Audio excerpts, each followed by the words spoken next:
Olá, você assiste a mais um programa Roteiro Espiritualista, que apresenta hoje o Programa de Medicina Natural e Terapias Integrativas do Setor Público de Brasília. E quem nos fala mais sobre o tema é o chefe do núcleo, Dr. Divaldo Dias Mansano. Dr. Divaldo, seja muito bem-vindo ao Roteiro Espiritualista. Obrigado, Ana. É um prazer enorme poder estar aqui com você. Nós é que agradecemos. Para que o telespectador entenda como é que funciona esse trabalho da medicina natural e das terapias integrativas, eu gostaria que o senhor explicasse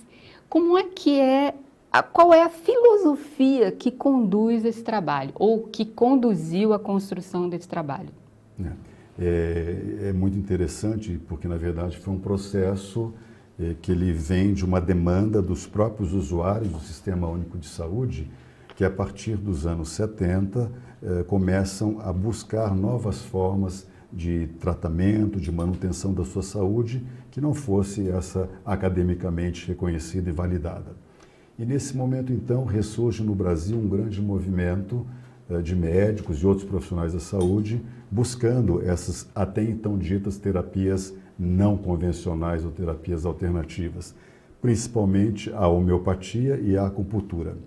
A partir desse momento e da formação desses novos atores, desses novos médicos nesse sentido, foi possível que se começasse a se introduzir lentamente no Sistema Único de Saúde uma possibilidade de haver ambulatórios onde essas práticas pudessem ser realizadas. E isso evolui durante os anos 70 de uma forma muito informal. Na verdade, o gestor de um determinado espaço da saúde, sabedor que o seu médico ou outro profissional tinha uma formação específica em algumas dessas áreas, ele abria um período na carga horária desse servidor para que ele praticasse no ambulatório essa nova tecnologia. Com isso, foi se construindo uma demanda popular para que houvesse um maior número de ambulatórios, maior número de médicos.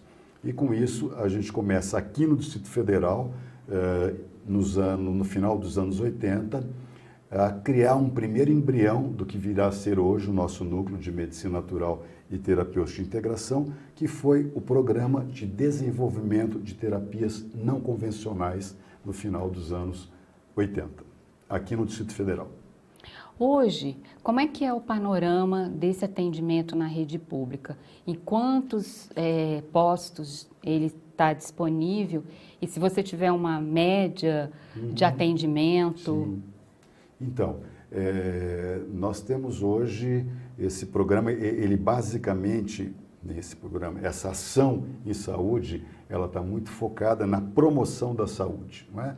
Que é você agregar condições, elementos, para que os usuários do sistema tenham condições de cumprir as suas maiores finalidades da sua própria vida. Isso é a promoção de saúde, não é? Num parêntese breve, é bom lembrar que durante os últimos 50 anos, a Organização Mundial de Saúde definia a saúde não só como ausência de doença, mas como bem-estar físico, mental e social.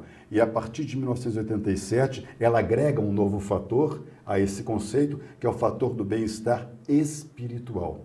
Isso é uma definição da Organização Mundial de Saúde.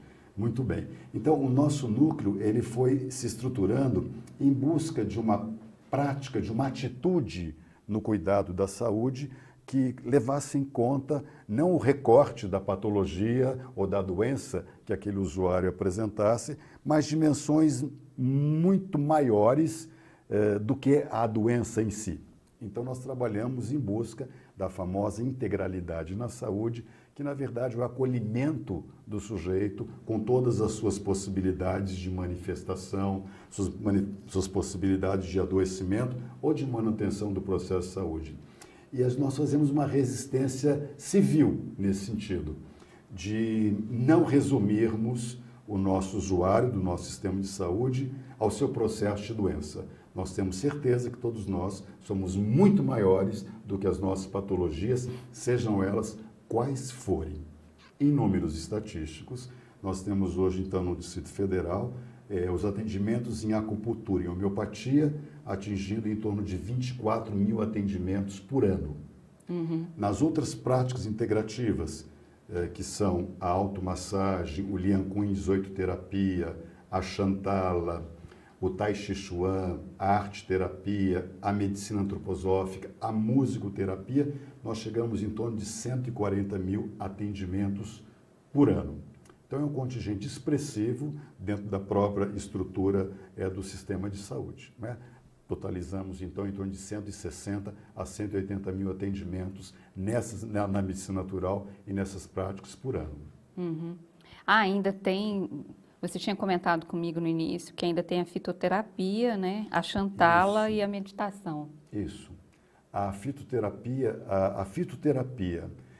a acupuntura e a homeopatia, junto com a automassagem, são introduzidas na rede na mesma época, nesse final dos anos 80. Não é? A fitoterapia, hoje, nós temos no Distrito Federal uma farmácia pública de manipulação de medicamentos fitoterápicos e distribuímos em toda a rede, onde existe um médico que faça a prescrição fitoterapêutica, um médico, um enfermeiro também habilitado na prescrição fitoterapêutica. E nós temos distribuído em torno de 100 mil unidades medicamentosas de fitoterápicos produzidos no Distrito Federal, nesse laboratório, ao ano. Então, também é uma quantidade bem expressiva. E há um custo, e aí vale a pena dizer, há um custo muito mais reduzido do que comprar, por exemplo, um xarope de guaco de uma indústria farmacêutica. O que nós manipulamos, o xarope de guaco que nós manipulamos, ele custa pelo menos 50% a 60% mais barato do que esse comprado diretamente na indústria. Bom, o telespectador deve estar se perguntando por que foram escolhidas estas especialidades para serem disponibilizadas para o público. Então, isso diz um pouquinho da história, como isso tudo, como esse processo foi se estabelecendo. Em relação às práticas da homeopatia e acupuntura, porque havia um contingente de médicos na nossa rede de saúde que tinham, além das suas especialidades, também formação nessas práticas. E tinham o desejo de trazer essas novas tecnologias para a rede. A partir, então, dessa somatório de possibilidades e da formação, se começa, então, a haver o atendimento em acupuntura e homeopatia. Da mesma forma, a automassagem, que foi... e a fitoterapia, haviam também sujeitos na rede habilitados nessas práticas e que conseguiram um espaço institucional para o desenvolvimento dessas primeiras tecnologias em saúde na rede. E como é que funciona? O paciente chega no posto de saúde e diz que está com problema e gostaria de consultar o homeopata ou o acupunturista, ou é o próprio médico que está atendendo ele na rede, que indica? Como é que é a dinâmica? Hoje nós temos os dois processos paralelamente. Você pode, isso foi uma luta que nós sustentamos durante todo esse processo de consolidação dessas práticas no sistema, que foi o direito democrático do usuário escolher a forma terapêutica que ele gostaria de ser tratado, né? Então isso consta no nosso projeto de incorporação dessas práticas no Sistema Único de Saúde. Então, o sujeito pode hoje, né, o usuário, ele vai saber que em determinado centro de saúde se oferece, por exemplo, a prática da homeopatia, ele busca esse centro dizendo, eu quero fazer uma consulta com o homeopata. A demora é muito grande? Pois é. Então, hoje nós temos em toda a rede em torno de 22 médicos homeopatas, e um número aproximado também de médicos acupunturistas. Então, nós temos uma demanda realmente muito grande. Isso vai variar, porque nós buscamos um modelo descentralizado. Então, nós temos várias cidades satélites, por exemplo, que têm 1 ou 2 centros de saúde que oferecem essas práticas. E, evidentemente, com esse crescimento populacional demográfico intenso do Distrito Federal, nós não damos conta à demanda. Nós temos demanda reprimida a atender, com certeza. Então é difícil dizer, porque vai depender da realidade local, se vai demorar 6 meses ou 3 meses para que ele possa ser atendido numa dessas áreas.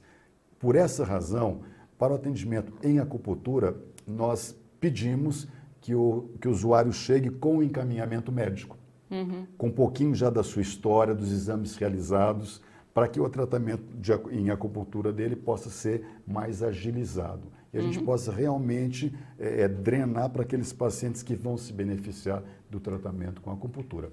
As outras práticas todas, as chamadas práticas integrativas, elas estão disponibilizadas também em toda a rede, né, com muito mais facilidade, porque todos os profissionais de saúde podem ser habilitados em uma dessas práticas. E quantos profissionais vocês têm habilitados nessas outras práticas? Em torno de 150 profissionais, distribuídos por toda a rede.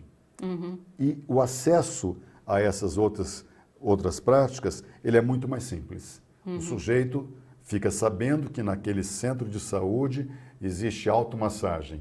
E ele vai, se incorpora àquele grupo e durante 1 hora ele pratica automassagem. Assim se faz com Tai Chi Chuan, assim se faz com Lian Kun, o que não impede também que muitos profissionais de saúde encaminhem os pacientes, reconhecendo o valor dessas práticas no seu processo terapêutico, enquanto uma complementariedade àquilo que eles já vêm fazendo. No caso, por exemplo, da arte-terapia e da musicoterapia, elas são práticas integrativas, assim, não é que elas são novas, né? Mas é que elas não são, assim, tão conhecidas. É verdade. Como é que funciona isso? Elas são indicadas em que contexto? Isso. Elas também são feitas por profissionais, não necessariamente por médicos ou psicólogos? A arte-terapia, a musicoterapia, os sujeitos que se interessam por essas práticas, eles precisam de realizar um curso de pós-graduação, né? Então requer um nível universitário para que eles se habilitem nessas práticas. E eu vou te contextualizar no nosso espaço, Secretaria de Saúde, como é que isso acontece. Vamos falar um pouquinho da arte-terapia. A arte-terapia, ela teve, durante os últimos 2 anos, um papel muito importante no acolhimento do profissional de saúde. Então, nós tínhamos uma determinada unidade de saúde, onde os conflitos nas relações interpessoais se faziam muito intensos, em função de mudanças no organograma, na própria estrutura da secretaria.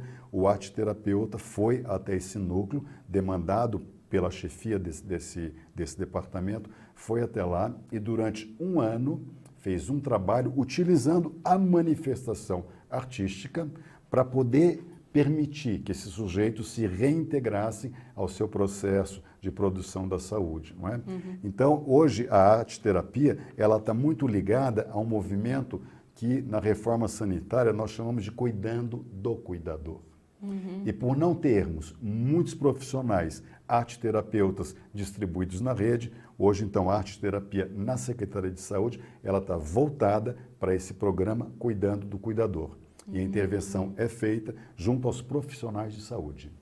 Isso em relação à arte-terapia. Em relação à musicoterapia, o processo é muito bonito. Existe em Brasília um hospital chamado Hospital de Apoio, e nesse hospital ele recebe uma clientela muito especial, porque são sujeitos que estão num processo de adoecimento muito aprofundado, onde os recursos terapêuticos... Emocional, no caso. Em todos os sentidos, físicos. Inclusive físico. Onde os recursos terapêuticos são já muito pouco fiéis. Se consegue pouco sucesso com o arsenal terapêutico disponível. Por isso que ele se chama Hospital de Apoio. Basicamente, os doentes crônicos, os doentes com patologias como câncer e outras doenças crônico-degenerativas, num processo menos diabético, mas doenças mais terminais, são conduzidos a esse hospital, chamado então Hospital de Apoio. E nós fizemos uma inserção da musicoterapia nesse hospital, junto com esses sujeitos, nessa condição já de transitoriedade, de finalização do processo da vida. E isso foi muito fantástico no sentido do agradecimento e do reconhecimento desses usuários de terem tido a possibilidade de um acolhimento da integralidade da sua existência naquele momento, utilizando como fator facilitador a música. E a gente tem depoimentos fantásticos em relação a isso, de como o sujeito, me lembro de um caso específico, se couber, nessa oportunidade, de um sujeito com câncer terminal muito avançado e que durante sua vida inteira, tocou violino. E naquele momento, então, quando se propôs na enfermaria que ele estava a participarem dessa prática da musicoterapia, ele pede para um dos seus filhos trazer o seu violino de casa. Isso foi muito fantástico, porque a família toda se mobilizou e foram buscar onde é que estava esse violino na casa. E um dia chegaram na enfermaria com um violino. Ele não tinha condições de ficar mais em pé para tocar o violino. Ele vai tocar o seu violino deitado na cama, né? Os outros pacientes todos partilhando com ele aquele momento, a família toda muito emocionada, partilhando também daquele momento. E com isso, a gente diz que ele teve uma suspensão temporária da sua patologia e ele reencontra a sua real estrutura, não é? De ser. E poucos dias depois ele vai ao êxito letal, né? Ele vai a óbito, mas nós temos a certeza de termos possibilitado a esse sujeito uma possibilidade significativa ou ressignificativa no seu final de vida. Que bom. Bom, vocês fazem algum tipo de acompanhamento do resultado, do impacto disso? E eu gostaria que você respondesse após o intervalo. Nós vamos fazer um rápido intervalo e voltamos a conversar sobre o uso de terapias integrativas no atendimento público de saúde, com o Dr. Divaldo Dias Mansano.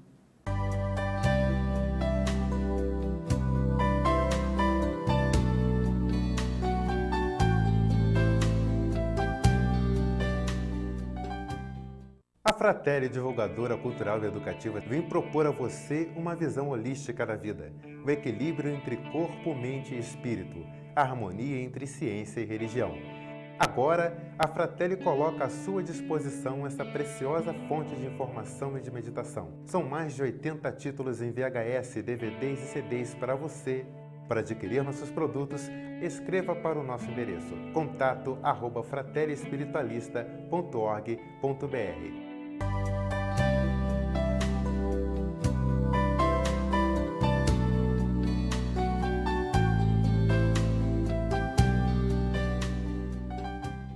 Você está assistindo ao Roteiro Espiritualista, que recebe hoje o chefe do Núcleo de Medicina Natural e Terapias Integrativas do Atendimento Público de Saúde em Brasília, Dr. Divaldo Dias Mansano.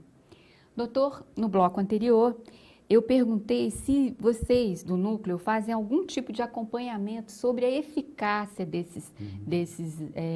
dessas terapias integrativas. É importante responder essa questão de uma forma bem clara e precisa, porque seguramente nós temos um custo orçamentário no sistema público de saúde. E é claro que se espera que a gente tenha uma resolubilidade com as nossas ações, que elas sejam eficazes, sejam eficientes, não é isso? Então, o que vem acontecendo ao longo desses anos? O que nós percebemos durante muito tempo é que o recorte de pesquisa acadêmico, baseado numa lógica biomecânica, ele devia em instrumental, em ferramentas, para ser aplicado a essas práticas. Então, nós trabalhamos hoje com questionários, com pesquisa de qualidade de vida, onde nós percebemos numa dimensão mais integral do sujeito e não no único referencial de uma análise do seu sangue, não é? Como é que ele vai, como é que ele vivencia, como é que ele experiencia o seu novo estado de saúde. Vou te dar alguns exemplos do que vem acontecendo hoje, então, na rede pública do Distrito Federal. Nós temos uma pesquisa que já está no seu segundo ano de produção, realizada com pacientes HIV portadores, que fazem um tratamento convencional com os retrovirais, e ao mesmo tempo foi associado o tratamento homeopático junto a esses sujeitos, e juntamente com os seus medicamentos retrovirais, né, nós não suspendemos nada, nós só incorporamos uma nova variável, que foi um medicamento homeopático, e as análises preliminares que nós estamos tendo é de um resultado muito interessante em termos de qualidade de vida, em termos de vitalidade, em termos de disposição para o enfrentamento do dia a dia, do enfrentamento do reconhecimento do seu processo nesse momento, e que seguramente faz com que esses sujeitos que vivam essa experiência tenham uma dimensão muito maior do seu processo de adoecimento. Não é? Tem algum impacto na superação deles com relação aos efeitos colaterais dos remédios? Então, a gente... Dos retrovirais? Esse é um dos recortes da nossa pesquisa, não é?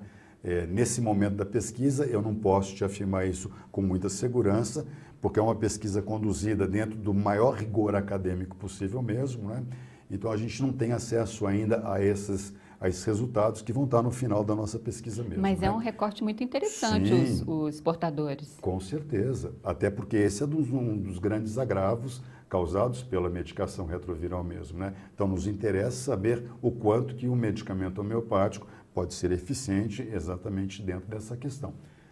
Outros projetos de pesquisa dizem respeito, por exemplo, à acupuntura, onde nós trabalhamos no hospital de base com mulheres mastectomizadas. Após a mastectomia, em função de um câncer de mama, existe uma possibilidade muito grande de se desenvolver um edema e uma dor muito intensa, não é? Do membro superior naquele lado afetado, e com a utilização da acupuntura, se conseguiu resultados de melhoria muito significativo e de prevenção tanto da intensidade do edema quanto do dolorimento. Então, essa também é uma outra pesquisa que está em condução no Hospital de Base de Brasília. Fizemos pesquisas também de avaliação com as práticas integrativas, basicamente com Lian Kun e zooiterapias, junto à comunidade de usuários mais idosos.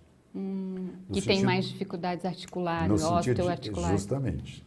No sentido de avaliar a melhora no seu equilíbrio, no seu tono muscular, na coordenação, e os resultados também são muito promissores. Nossa, que bom. E a perguntinha que não quer calar. Os médicos que não fazem parte do núcleo, né? Como eles aceitam a aplicação das terapias integrativas? Eles recomendam? Como funciona essa interação no serviço público? Esse processo ele tem uma dinâmica muito peculiar, porque, na verdade, os grandes autores dessa interação não são os médicos, são os usuários do sistema, não é? Os usuários que, ao lado do tratamento, digamos, convencional, medicamentoso, descobrem que a Secretaria disponibiliza essas outras formas terapêuticas e eles buscam, de justo direito, essas outras possibilidades. Mas, sem dúvida alguma, o que a gente percebe hoje é uma integração muito grande entre esses saberes, os saberes tradicionais com os saberes mais acadêmicos, buscando um conforto maior, maior qualidade de vida para os nossos usuários. Então, nós temos um percentual expressivo de pacientes que são encaminhados para as nossas práticas, vindas de médicos ou enfermeiros ou dos outros profissionais de saúde. Que bom.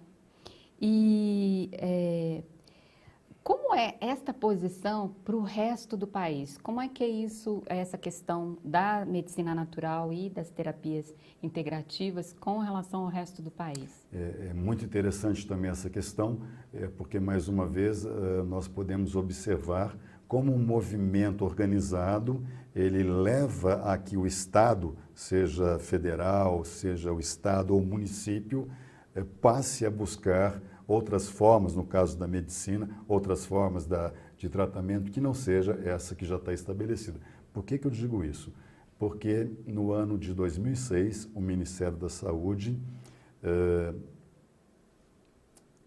levado pelas associações de médicos homeopatas, acupunturistas, dos médicos antroposóficos, dos fitoterapeutas, de outros profissionais da saúde, o Ministério é levado a conclamar o primeiro Seminário Nacional de Práticas Integrativas de Saúde, porque isso tudo já vinha acontecendo no SUS, em alguns estados e municípios, com legislações específicas sobre isso, mas o Ministério meio que isento desses processos que ocorriam dentro do próprio Sistema Único de Saúde.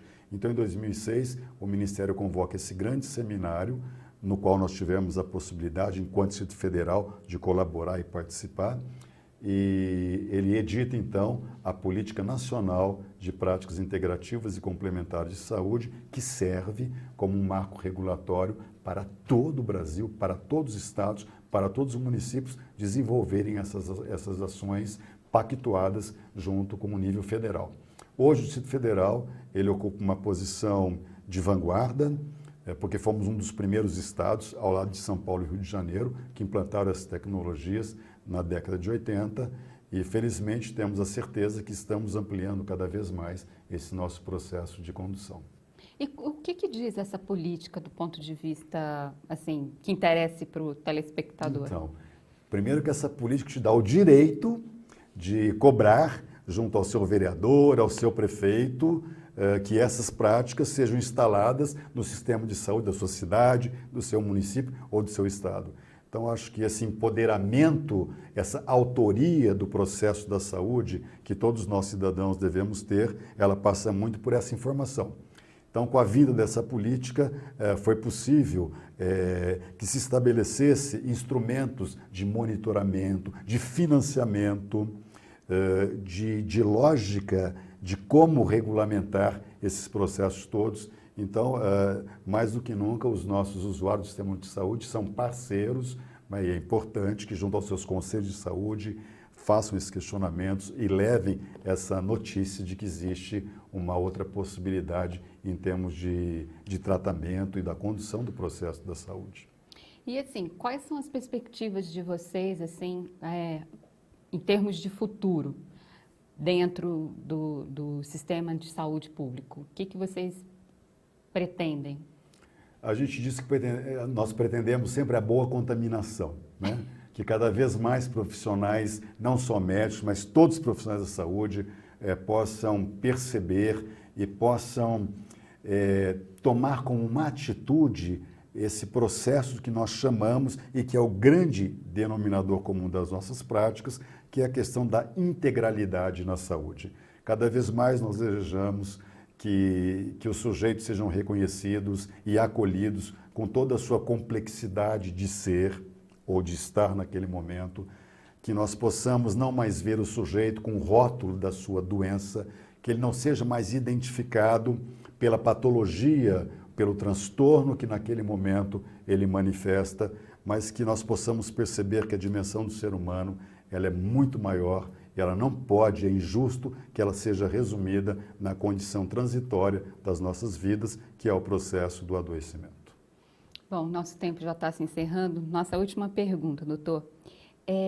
Como você, particularmente, né, como homeopata e chefe do Núcleo de Medicina Natural e Terapias Integrativas, vê essa interação entre a medicina formal que está aí, de exames cada vez mais específicos e detalhados, com médicos cada vez mais especializados, né, que acaba distanciando disso tudo que você passou o programa inteiro defendendo. Né? Como é que você vê essa interação? Eu digo assim que a gente precisa, e sempre acho que o universo ele conspira ao nosso favor mesmo, né? Eu vejo isso enquanto uma complementariedade necessária para que o maior beneficiário seja os nossos usuários do sistema de saúde. Sem dúvida alguma, a medicina especializada, ela conseguiu conquistas fundamentais no sentido de qualidade e melhoria de vida de toda a humanidade, não é? Nós temos hoje avanços tecnológicos que permitem determinadas intervenções que levam realmente a uma melhoria da qualidade de vida dos pacientes de uma forma geral. Mas esse recorte também, ele tem, digamos, numa exacerbação, se isso levado a um nível muito agudo, isso leva a uma limitação, mais uma vez, do sujeito, aquele processo da sua patologia, e o médico cada vez mais envolvido com o seu recorte patológico e vai perdendo a dimensão de todo o ser. O nosso papel nesse momento, eu acho que é nessa ação de complementar, de nós estarmos juntos, resgatando junto ao paciente que ele é muito mais do que aquele processo, que ele não se limita àquela nova realidade orgânica que se estabeleceu e mais do que isso, que nós podemos ter ferramentas de atuar naquele processo de uma forma muito mais abrangente. Eu acredito, então, que se nós marcharmos juntos, tendo como foco o bem-estar do nosso usuário, seguramente nós vamos, nessa conjunção entre a medicina biomecânica especializada e uma medicina, digamos, vitalista, nós vamos poder acolher o sujeito na sua integralidade. E temos certeza também que nenhum de nós isoladamente dá conta do processo saúde e adoecimento. Então é fundamental que a gente possa ter um olhar multiprofissional, transdisciplinar, para levarmos a efeito o que eu acredito ser um dos maiores desígnios do ato de promoção de saúde, que é permitir que o sujeito cumpra os mais altos fins da sua existência. Doutor Givaldo, muito obrigada pela sua entrevista ao Roteiro Espiritualista. Eu que agradeço a oportunidade, Ana. E nós convidamos você para o nosso próximo programa. Obrigada.